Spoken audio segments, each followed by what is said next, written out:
ஆண்டவருடைய இரக்கம் என்பது ஒரு பரிதவிக்கப்பட்ட சூழ்நிலையில் இருக்கக்கூடியவர்களுக்கு கொடுக்கக்கூடியதான ஒன்று.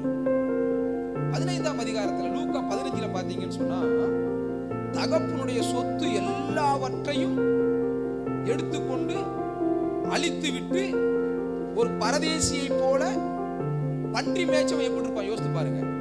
அப்படிதான் அவர் என்ன செய்யறாரு, தூரத்துல வரும்போது தகப்பன் சொல்லுகிறார், தூரத்திலே வரக்கூடிய தன்னுடைய மகனை கண்டு. அவர் எப்படி கண்டார்னு எனக்கு தெரியல. தேசத்துல கூடிய பஞ்சம்